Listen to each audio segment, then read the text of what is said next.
आखिरकार लंबे इंतजार और कई उतार चढ़ाव के बाद अभीरा और अरमान वह बड़ा केस जीतने वाले हैं, जिस केस ने उनकी जिंदगी को पूरी तरह बदल कर रख दिया था।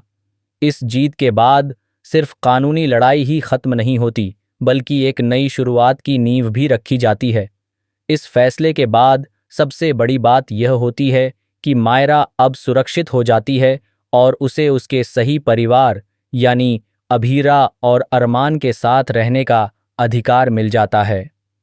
इसके बाद दोनों बिना किसी देरी के मायरा को अपने साथ लेकर घर की ओर रवाना हो जाते हैं, जहां एक नई कहानी शुरू होने वाली होती है।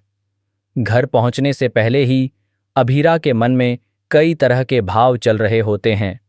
एक तरफ सुकून कि आखिरकार सच्चाई की जीत हुई, तो दूसरी तरफ यह डर कि अब आगे क्या नया तूफान खड़ा होने वाला है।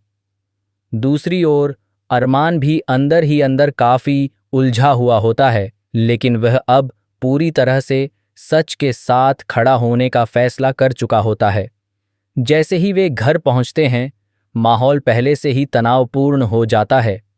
घर के अंदर प्रवेश करते ही अरमान का चेहरा बिल्कुल सख्त और गंभीर दिखाई देता है। वह बिना किसी झिझक के सीधे विद्या की तरफ देखता है और कहता है कि अब वह उससे सारे रिश्ते खत्म कर रहा है। अरमान आगे यह भी कहता है कि जिस नाम और पहचान से उसे अब तक जाना जाता था, वह नाम भी अब उसके लिए कोई मायने नहीं रखता। उसने फैसला कर लिया है कि वह उस पहचान को पूरी तरह छोड़ देगा और अब वह अपने जीवन की एक नई शुरुआत, एक नए नाम और नई सोच के साथ करेगा। यह सुनते ही पूरे घर में सन्नाटा छा जाता है। विद्या को यकीन ही नहीं होता कि अरमान उसके सामने इस तरह का फैसला सुना सकता है। वह पूरी तरह टूट जाती है।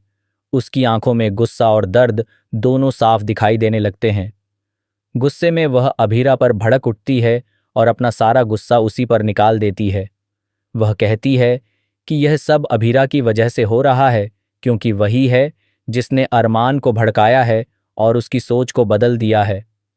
विद्या आगे कहती है कि यह वही अभीरा है जो पूरे 8 साल तक अरमान से दूर रही, जिसने कभी वापस आने की कोशिश नहीं की और अब अचानक लौटकर सब कुछ बदल दिया है।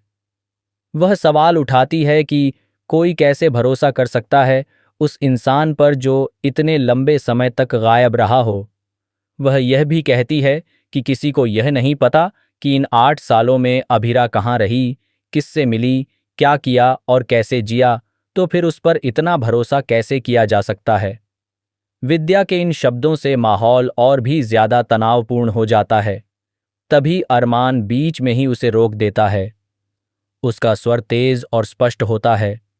वह कहता है कि अब बहुत हो चुका है। वह यह भी याद दिलाता है कि विद्या पहले भी कई बार अभीरा के चरित्र पर सवाल उठा चुकी है, लेकिन अब वह और बर्दाश्त नहीं करेगा।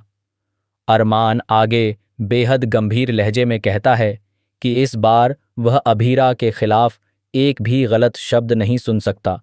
अगर किसी को अभीरा तक पहुंचना है या उसके खिलाफ कुछ भी कहना है, तो उसे पहले अरमान से होकर गुजरना होगा। वह साफ कर देता है कि अब वह पूरी तरह अभीरा के साथ खड़ा है और किसी भी कीमत पर उसका साथ नहीं छोड़ेगा। यह सुनकर विद्या पूरी तरह से